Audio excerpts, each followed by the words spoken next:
Hello everyone. So in this class we'll be discussing chapter 5 and chapter 6 of Polity class 6th. तो पहला chapter है इसमें chapter 5 rural administration. तो देखो, जब भी हम एडमिनिस्ट्रेशन की बात करते हैं तो हमने जैसे लास्ट चैप्टर में पढ़ा था कि हमारे पास पीआरआई है, ठीक है, और म्युनिसिपैलिटीज है। ठीक है, तो ये पीआरआईज और म्युनिसिपैलिटीज हैं क्या? एक तरीके से लोकल बॉडीज हैं जिसमें इलेक्शंस होते हैं। ठीक है, इलेक्शंस होते हैं, जैसे कि नेशनल लेवल के इलेक्शन होते हैं, फिर स्टेट लेवल के इलेक्शन होते हैं, फिर डिस्ट्रिक्ट लेवल के, लोकल लेवल के इलेक्शन होते हैं। डिस्ट्रिक्ट लेवल में भी पीआरआई है, इसके इलेक्शन अलग होते हैं क्योंकि ये रूरल एरियाज में काम करती हैं। फिर हमारी जो म्यूनसिपैलिटीज हैं उसमें इलेक्शन अलग होते हैं बिकॉज ये अर्बन एरियाज में काम करती हैं। तो अर्बन एरिया वाले म्यूनसिपल इलेक्शन में वोट करेंगे, रूरल एरिया वाले पीआरआई के इलेक्शन में वोट करेंगे। और जो पीआरआई है, ये पीआरआई भी 3 लेवल पे है, जैसे जिला परिषद हो गई, ब्लॉक परिषद हो गई या जन परिषद हो गई, ठीक है, या फिर विलेज परिषद, ठीक है, ग्राम पंचायत भी बोलते हैं इसको। ठीक है, जिला परिषद, ब्लॉक लेवल, ठीक है, ब्लॉक पंचायत एंड ग्राम पंचायत, ठीक है, विलेज लेवल पे होती है ये। ठीक है, तो ये 3 लेवल पे होती है। तो अब इस रूरल एडमिनिस्ट्रेशन में ये बोला गया है, जो ये चैप्टर है रूरल एडमिनिस्ट्रेशन, इसमें बेसिकली एक स्टोरी बताई गई है। उसमें बताया गया है कि ये जो विलेज लेवल पे और ये ब्लॉक लेवल पे ये जो काम होते हैं तो ये कैसे होते हैं। ठीक है, काम कैसे होता है बेसिकली, तो एक स्टोरी के फॉर्म में दर्शाया गया है। इस स्टोरी में क्या है कि स्टोरी में ये होता है कि एक फार्मर है और उसकी जमीन को कब्जा लेता है एक बाहुबली। ठीक है, थोड़ी सी एक मैड अपनी वो इधर करके इसकी जमीन को कब्जा लेता है। तो ये फार्मर इसके घर जाता है इसको बोलने के लिए, तो ये इसको पीट के भगा देता है। तो अब ये फार्मर किसके पास जाएगा? 2 ऑप्शंस हैं, पहला तो पुलिस के पास जाएगा, ठीक है, तो पुलिस इसकी कंप्लेंट लिखेगी नहीं लिखेगी। दूसरा ऑप्शन है ये पटवारी के पास जाएगा। पटवारी कौन होता है? तो ये बताया गया पटवारी एक रेवेन्यू ऑफिसर है जो कि लैंड रिकॉर्ड्स मेंटेन करता है बेसिकली। ठीक है, तो पुलिस के पास जाता है तो पुलिस उसकी कंप्लेंट नहीं लिखती है। ठीक है, तो फिर ये अपने पड़ोसियों को लेके जाता है फार्मर। ठीक है, जब पड़ोसियों को ले जाता है तो पुलिस कहती है आप रिटर्न कंप्लेंट दे दो, हम इस पे गौर करेंगे, एक सिपाही को भेज देंगे तुम्हारे विलेज में। दूसरा है पटवारी। तो पटवारी क्या करता है, लैंड रिकॉर्ड को देख के पता लगाता है कि क्या सच में उसकी जो जमीन है वो कब्जाई है किसी बाहुबली ने या नहीं कब्जाई है। और वो बाहुबली कौन होता है? सरपंच होता है बेसिकली। ठीक है, तो यही इस पूरी स्टोरी में बताया गया है कि जैसे जैसे वो लोकल पुलिस स्टेशन गया तो उसको ये डर है कि पुलिस लिखेगी या नहीं लिखेगी। ठीक है, अब पुलिस स्टेशन का भी ये है कि किसी भी पुलिस स्टेशन में नहीं जा सकते। तो उस वो विलेज कौन से पुलिस स्टेशन के अंडर आता है उसी पुलिस स्टेशन में आप जा सकते हो। ठीक है, तो ये चीज बताई गई है यहाँ पर। वो पुलिस स्टेशन में काम कैसे करता है कि स्टेशन हाउस ऑफिसर होता है, एसएचओ होता है, उसके नीचे सिपाही काम करते हैं और वो सिपाही को भेजता है। ठीक है, लैंड रिकॉर्ड मेंटेन कैसे होता है? पटवारी होता है, उस पटवारी को लेखपाल भी कहते हैं। ठीक है, कानूंगो भी कहते हैं कई जगह पे, तो स्टेट टू स्टेट वेरी करता है। और अगर कुछ नहीं है तो विलेज ऑफिसर भी कहते हैं। अब क्या इस पटवारी का काम सिर्फ यही होता है कि लैंड रिकॉर्ड मेंटेन करना? देखो, लैंड रिकॉर्ड के साथ साथ वो रेवेन्यू भी कलेक्ट करता है। रेवेन्यू मतलब लैंड रेवेन्यू कलेक्ट होता है। ठीक है, जैसे यहाँ पे लिखा है also responsible for organizing the collection of land revenue from the farmers, providing information of government about the crops grown in the area. ठीक है, तो एग्रीकल्चर डेवलपमेंट भी पटवारी का काम होता है। तो इस तरीके से लैंड रिकॉर्ड रहते हैं। ठीक है, तो यहाँ पे बताया गया है कि लैंड रिकॉर्ड इस तरीके से रहेंगे। और ये जैसे पेड़ यहाँ पे है या बुशेज यहाँ पे, इस तरह से लैंड रिकॉर्ड रहते हैं पटवारी के पास। फिर पटवारी का जो काम है उसको सुपरवाइज कौन करता है? सुपरवाइज करते हैं सीनियर पीपल। अब जैसे हमने लास्ट क्लास में पढ़ा था ग्राम सभा, ठीक है, ग्राम सभा भी पटवारी के काम को एनालाइज करती है, फिर ग्राम पंचायत को बोलती है कि पटवारी का काम ये अच्छे से नहीं हुआ है। तो ग्राम पंचायत फिर किसको कांटेक्ट करती है? अपने पंचायत सेक्रेटरी को बोलती है। पंचायत सेक्रेटरी जो है फिर उसको जो है रिकॉर्ड में मेंटेन करता है कि ये ढंग से काम नहीं हुआ है बेसिकली। फिर जो पटवारी के ऊपर के ऑफिसर्स हैं उनके बारे में बताया गया है कि अगर पटवारी के बस की नहीं है उस चीज को रिजॉल्व करना तो लोग कहाँ जाएंगे फिर? तो पटवारी के ऊपर कौन आएगा? पटवारी के ऊपर तहसीलदार आएगा। तहसीलदार के पास जाओगे, तहसीलदार के ऊपर कौन आएगा? एसडीएम। एसडीएम के ऊपर कौन आएगा? एडीएम या फिर डिस्ट्रिक्ट मजिस्ट्रेट। ठीक है, तो ये हायरार्की रहती है किस चीज की? रेवेन्यू कलेक्शन की। ठीक है, इसीलिए डिस्ट्रिक्ट मजिस्ट्रेट को कलेक्टर भी बोलते हैं, क्योंकि वो पूरे डिस्ट्रिक्ट का रेवेन्यू कलेक्टर होता है बेसिकली, उसके नीचे ही ये सारे ऑफिसर काम करते हैं। तो हम क्वेश्चन में देखेंगे, मैंने क्वेश्चन डिजाइन किया है इसी के बेसिस पे कि क्या हायरार्की रहती है क्या नहीं रहती है। ठीक है, फिर इसमें बोला गया है कि चलो लैंड डिस्प्यूट्स तो हैं, होते रहते हैं। तो आपने देखा होगा कि जब भी कोई फार्मर होता है तो हम मेल फार्मर की ही बात करते हैं, तो व्हाट अबाउट फीमेल फार्मर। तो पहले क्या होता था कि जो फार्मर अपनी लैंड देता था, जो उसकी डॉटर्स होती थी उनकी तो शादी हो जाती थी, ठीक है, तो सन में डिस्ट्रीब्यूट होती है, जैसे 4 बेटे हैं तो 4 बेटों में डिस्ट्रीब्यूट होगी वो लैंड। ठीक है, लेकिन हिंदू सक्सेशन अमेंडमेंट एक्ट जब 2005 आया, उसमें बोला गया कि सन के साथ साथ जो भी फार्मर की वाइफ रहेगी, जैसे अगर इसकी फार्मर की डेथ हो जाती है तो इन सन की जो मदर रहेंगी प्लस जो डॉटर्स भी रहेंगी उनमें भी इक्वली डिस्ट्रीब्यूट होगी लैंड। ठीक है, तो इसमें लाइक मेल और फीमेल को इक्वल राइट्स दिए गए थे इस लॉ में। ठीक है, हिंदू सक्सेशन अमेंडमेंट एक्ट में। तो बस यही इसमें यहाँ पे इंफॉर्मेशन दी गई है।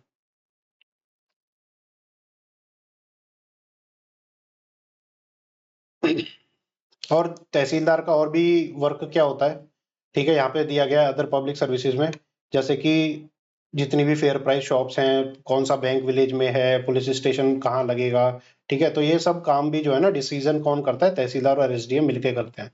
ठीक है, फिर वो जो भी डिपार्टमेंट है उसको कांटेक्ट करते हैं कि इस विलेज में हमें बैंक की जरूरत है, तो बैंक की कोई ब्रांच फिर वहां पे खुलती है। तो इस तरीके से सारे डिपार्टमेंट्स को वो कांटेक्ट करते हैं और डेवलपमेंट कराने की कोशिश करते हैं। बस इतना ही है इस चैप्टर में, इससे ज्यादा कुछ नहीं। अब क्वेश्चन क्या क्या बने यहाँ पर कि रेवेन्यू कलेक्शन हायरार्की होती क्या है डिस्ट्रिक्ट लेवल की। ठीक है, क्या हायरार्की है, सबसे पहले विलेज लेवल पे क्या आएगा, पटवारी, कि they form the foundation of revenue collection system.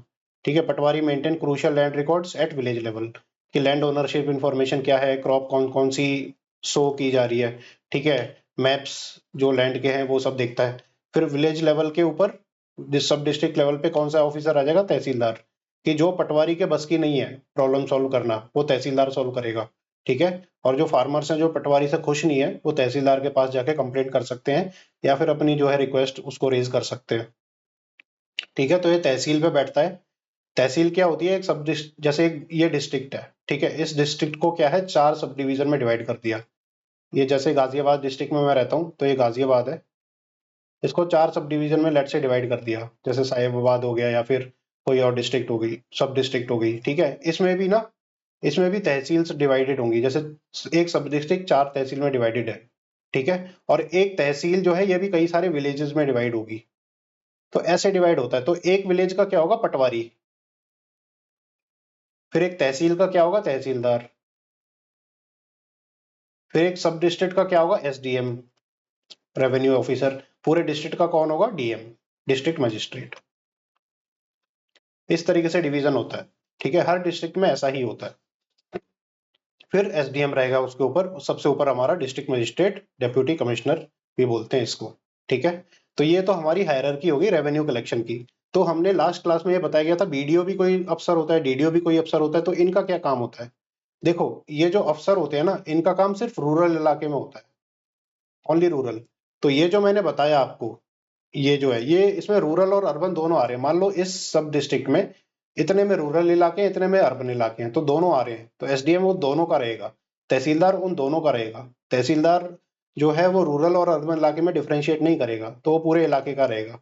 लेकिन ये जो डेवलपमेंट ऑफिसर्स है ना, ये डेवलपमेंट ऑफिसर सिर्फ रूरल रूरल इलाके में काम करते हैं। ठीक है, जैसे कि जो पंचायत सेक्रेटरी है, ठीक है, ये हो गया ग्राम पंचायत सेक्रेटरी, जो आपने पंचायत देखी होगी सीरीज, उसमें ग्राम पंचायत सेक्रेटरी होता है। तो ये रूरल इलाके में होता है, आपको अर्बन एरिया में वो पंचायत सेक्रेटरी मिलेगा ही नहीं। क्यों क्यों नहीं मिलेगा, क्योंकि ये पंचायत जो होती है ना, पंचायत सिर्फ पीआरआई होती है, वो रूरल इलाके में ही होती है। अर्बन इलाके में तो म्यूनसिपैलिटीज हो जाएंगी। ठीक है, तो उसके ऑफिसर्स अलग रहेंगे, ये ऑफिसर नहीं रहेंगे, ये सिर्फ रूरल रूरल में रहेंगे।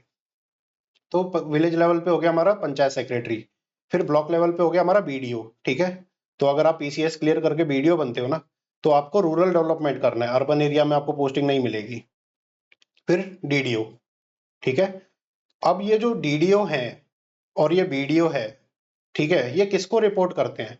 तो आपने देखा होगा पीआरआई के 3 टीयर होते हैं, जैसे जिला परिषद, फिर ब्लॉक बीडी ब्लॉक लेवल पे होती है ब्लॉक पंचायत, ठीक है, विलेज लेवल पे ग्राम पंचायत, ठीक है, तो ये जो ऑफिसर्स है ना इनको रिपोर्ट करते हैं। ब्लॉक डेवलपमेंट ऑफिसर किसको रिपोर्ट करेगा? ब्लॉक पंचायत को। और ये डीडीओ किसको रिपोर्ट करेगा? जिला पंचायत को। ठीक है, अब ये जिला पंचायत क्या है, ये इसके ये मेंबर्स होते हैं इसके कई सारे, जैसे लेट से 40-50 मेंबर्स हैं, और ये 40-50 इलेक्ट होते हैं। फिर इसका इलेक्शन होता है हर 5 साल में। ऐसे ही ब्लॉक पंचायत में जो मेंबर्स होते हैं उनका भी इलेक्शन होता है। ठीक है, ऐसे ही ग्राम पंचायत में जो सरपंच होता है, सरपंच का भी इलेक्शन होता है, और उसके नीचे जो पंच काम करते हैं उनका भी इलेक्शन होता है। तो इलेक्टेड बॉडी है ये। लेकिन जो ऑफिसर्स है ना, ये वाले डीडीओ, बीडीओ और ग्राम सेक्रेटरी, ये कौन अपॉइंट करता है? State government. State government appoint करती है इनको, ये ऑफिसर्स हैं। These are not elected representative. तो ये इस ग्राम पंचायत में जो भी डिसाइड हुआ, तो ये डीडीओ उसको इंप्लीमेंट करेगा। इस ब्लॉक पंचायत में जो भी डिसाइड हुआ, तो ये बीडीओ उसको इंप्लीमेंट करेगा। ठीक है, और इनकी भी हायरार्की होती है। ठीक है, कि जैसे विलेज पीपल हैं, वो जो है इलेक्टेड रिप्रेजेंटेटिव के पास नहीं जाना चाह रहे हैं, उनकी कोई वैसी समस्या है। ठीक है, जैसे जमीन पे किसी ने कब्जा लिया, तो ये पंचायत क्या करेगी उसमें? तो वो फिर बीडीओ के पास जाएगा, फिर बीडीओ से डीडीओ के पास जाएगा। ठीक है, तो ये आपको देखने वाली बात है। ठीक है, अब बीडीओ सॉल्व नहीं कर पा रहा है, वो मान लो कि रेवेन्यू कलेक्शन की समस्या है, तो बीडीओ रिकमेंड करेगा कि तहसीलदार के पास जाओ। ठीक है, तहसीलदार इज डिफरेंट फ्रॉम बीडीओ। तहसीलदार हर किसी का होता है, बीडीओ सिर्फ रूरल इलाके का होगा। तो यहाँ पे कंफ्यूजन क्लियर होनी चाहिए आपकी। ठीक है, अब इनकी रिलेशनशिप इन लोकल बॉडीज, जैसे मैंने अभी बताया, तो रिपोर्टिंग होती है कि डीडीओ क्या करेगा? टेक्निकल गाइडेंस प्रोवाइड करता है, सपोर्ट टू जिला पंचायत। ठीक है, डिस्ट्रिक्ट लेवल इलेक्टेड बॉडी होती है जिला पंचायत। ऐसे ही ब्लॉक पंचायत पे बीडीओ क्या करेगा? चीफ एग्जीक्यूटिव ऑफिसर होता है ब्लॉक पंचायत का। जो ब्लॉक पंचायत है उसका सीईओ होता है बेसिकली बीडीओ। ठीक है, फिर ऐसे ही ग्राम पंचायत में जो ग्राम सेक्रेटरी होता है वो सी होता है, जैसे पंचायत सेक्रेटरी जो होता है। ठीक है, तो इनके रूल्स यहाँ लिखे गए हैं। तो ये पीडीएफ जो है आप फ्रीडम यूपीएससी चैनल और फ्रीडम यूपीएससी ग्रुप को ज्वाइन करके टेलीग्राम पे ले सकते हो। फिर आते हैं हम अर्बन एडमिनिस्ट्रेशन पे। अर्बन एडमिनिस्ट्रेशन में भी एक स्टोरी बताई गई है। ठीक है, उस स्टोरी के हिसाब से ही समझाया गया है कि एक म्युनिसिपैलिटी का क्या क्या रोल होता है, और म्युनिसिपैलिटी किस तरीके से काम करती है।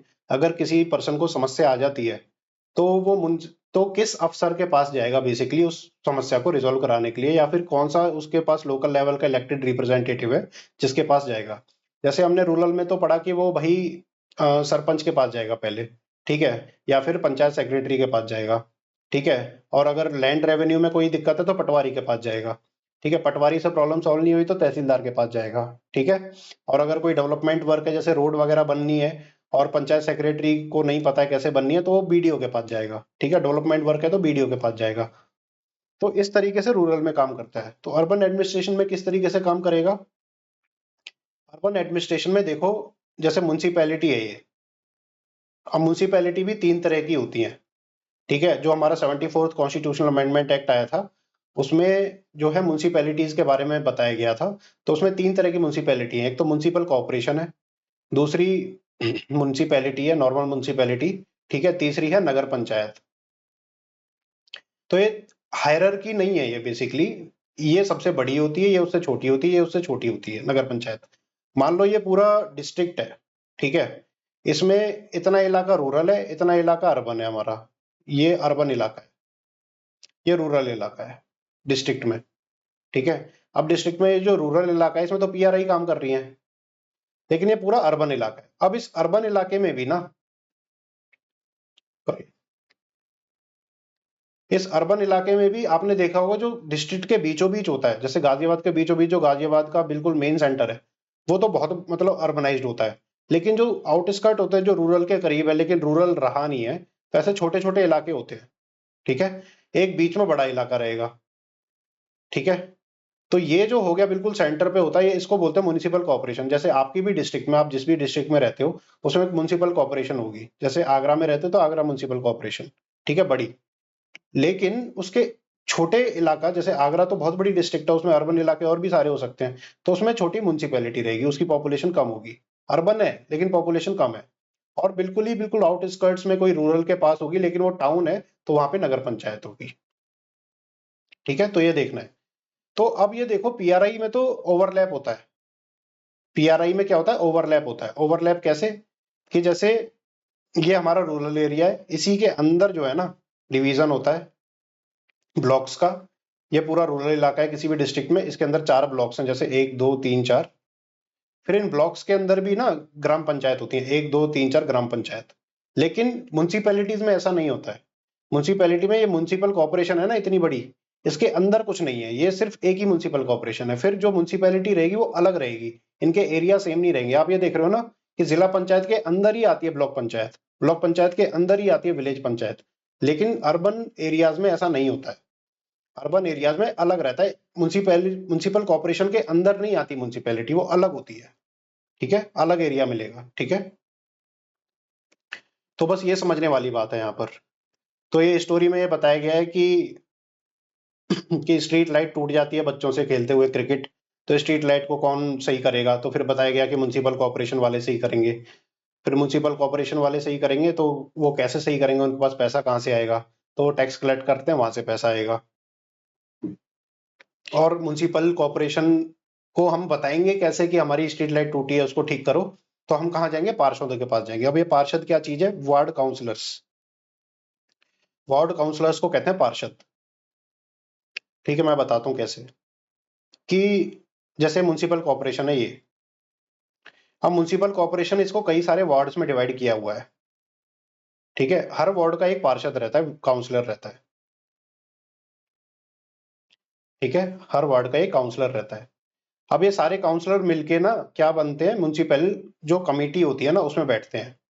जैसे म्युनिसिपल एक पार्लियामेंट की तरह बैठती है कमेटी, उसमें बैठते हैं, ठीक है। अब उस कमेटी का जो वो होता है सीईओ, जैसे हमने देखा था ब्लॉक पंचायत का सीईओ कौन, बीडीओ। जिला परिषद का सीईओ कौन, डीडीओ।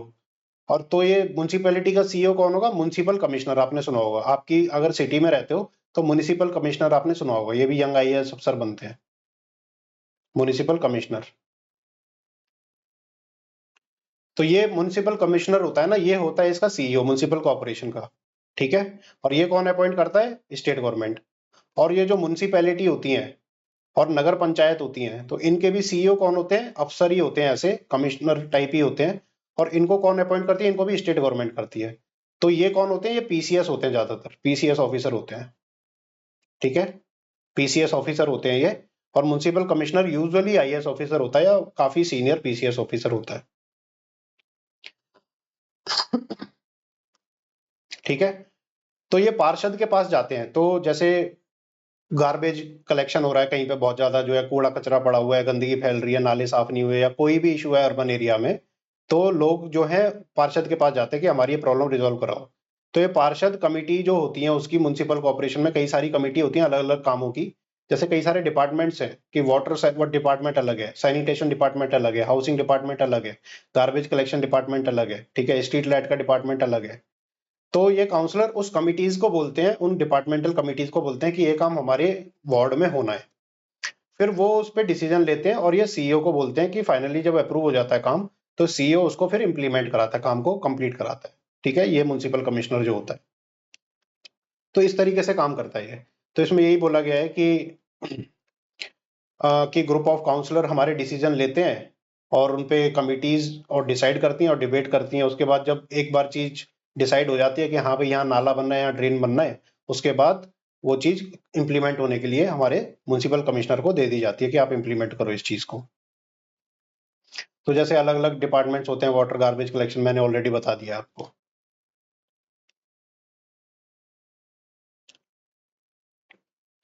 ठीक है, वो स्टेट गवर्नमेंट अपॉइंट करती है।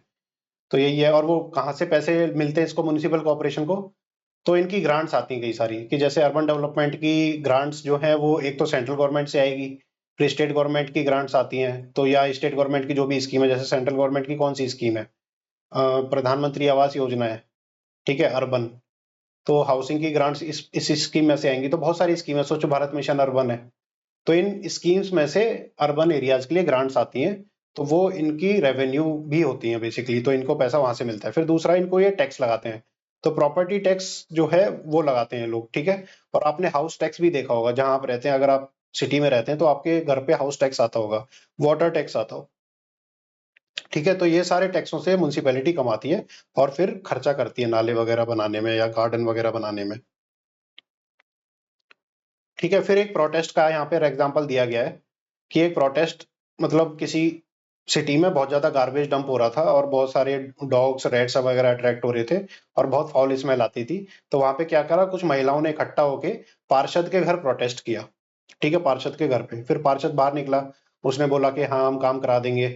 ठीक है, तो फिर वो शांत हो गई, लेकिन फिर भी काम नहीं हुआ। तो फिर उन्होंने बोला कि पार्षद की बजाय हम म्युनिसिपल कॉर्पोरेशन के गेट पे जाके प्रोटेस्ट करेंगे, कि at the gate of municipal corporation office. तो वहां पे फिर उन्होंने बोला कि उसके बाद जाके ये जो है वहां पर गार्बेज हटाया गया बेसिकली। ठीक है, तो इस तरीके से काम होता है वहां पर, मतलब एक अर्बन एरिया में कैसे काम होता है। तो इस पे हमारा क्या क्वेश्चन बना, एक इस पे हमारा ये क्वेश्चन बना कि हमारी म्युनिसिपैलिटीज कितने तरह की हैं। तो 3 तरह की म्युनिसिपैलिटीज दी गई हैं हमारे 74th में। जैसे फर्स्ट है म्युनिसिपल कॉर्पोरेशन, नगर निगम निगम जिसे बोलते हैं, जैसे मैंने बताया था ऊपर। तो कौन से एरिया में बनती है, जैसे मैंने बताया था बड़ा एरिया जो है ना, मेन अर्बन सेंटर, उसमें बनती है ये। कितनी, 1 मिलियन पॉपुलेशन से ज्यादा एक्सीड होनी चाहिए इसके लिए। ठीक है, और इसका जो एक्ट्स है, म्युनिसिपल कॉर्पोरेशन एक्ट कौन बनाता है, स्टेट गवर्नमेंट बनाती है। ठीक है, तो इस कॉन्स्टिट्यूशन में पावर दी गई है स्टेट गवर्नमेंट्स को बनाने के लिए। इनका काम क्या हो गया, urban planning development, water sanitation, solid waste management, public transportation, education. ठीक है, बहुत सारे काम है। ये सारे काम कहाँ लिस्ट हुए हैं हमारे, ठीक है, आप ये देखोगे 12th स्केड्यूल में लिस्ट हुए हैं। 12th schedule of Indian constitution. तो ये 12th स्केड्यूल है। और पीआरआई के काम कहाँ लिस्ट हुए, 11th स्केड्यूल में पीआरआई के। ठीक है, तो उसमें जितने भी वर्क है, फंक्शन है, वो सारे इसके फंक्शन होते हैं। ठीक है, अब एग्जाम्पल देखेंगे, जैसे मुंबई म्युनिसिपल कॉर्पोरेशन, ब्रेहान मुंबई है। दिल्ली की कई सारी म्युनिसिपल कॉर्पोरेशन है, नॉर्थ दिल्ली, साउथ दिल्ली। ठीक है, फिर कोलकाता में म्युनिसिपल कॉर्पोरेशन है। ठीक है, फिर म्युनिसिपल काउंसिल आ जाती है हमारी, उससे छोटी नगर पालिका। तो ये किस इलाके में होती है, जहां पे अर्बन एरिया है लेकिन जो हमारी 1 लाख से लेके 1 मिलियन तक पॉपुलेशन रहती है वहां पे, स्मॉलर अर्बन एरिया। ठीक है, और ये इसके अंडर नहीं आती, म्युनिसिपल काउंसिल एक अलग बॉडी होती है, ये उसके अंडर नहीं आती। ठीक है, इसके इलेक्शन अलग से होते हैं, इसका सीईओ अलग से अपॉइंट होता है। ठीक है, इसका भी सेम काम होता है, जो म्युनिसिपल कॉर्पोरेशन का काम होता है ना, वही सेम काम इसका भी होता है। ठीक है, जैसे उदयपुर है। ठीक है, लार्ज साइज म्युनिसिपल कॉर्पोरेशन हो सकती है, ठीक है, लेकिन फिर भी अभी भी म्युनिसिपैलिटी है। ठीक है, क्योंकि पॉपुलेशन इतनी ज्यादा नहीं है। फिर टाउन पंचायत। ठीक है, और भी छोटा इलाका जो रूरल से टच हो रहा है, जो अभी अभी नया नया जो है अर्बन एरिया बना है, तो उसको नगर पंचायत में कन्वर्ट कर दिया जाता है। जैसे कोई भी छोटा इलाका है विद इन ए डिस्ट्रिक्ट, ठीक है, उसको बोल दिया कि अब ये थोड़ा, मतलब इसमें पॉपुलेशन ज्यादा हो गई है और यहाँ पे जो है नाला वाला रुक रहा है, तो इसको नगर पंचायत बना देते हैं। ठीक है, उसका डिसीजन होता है। वो भी कौन बनाता है, स्टेट गवर्नमेंट बनाती है। ठीक है, तो उसमें भी यही सब काम होते हैं छोटे मोटे, जो कि म्युनिसिपल कॉर्पोरेशन करती है बड़े एरिया में। ठीक है, तो बस ये देखने वाली बात है इस चैप्टर में। तो ज्वाइन करने channel, freedom UPSC channel Telegram पे चैनल है एक, और एक ग्रुप है फ्रीडम यूपीएससी ग्रुप। तो ग्रुप पे होती है डिस्कशन, आपको अपडेट सारी चैनल पे मिल जाएगी। ठीक है, थैंक यू ऑल। इसी के साथ वेट करते हैं नेक्स्ट क्लास का।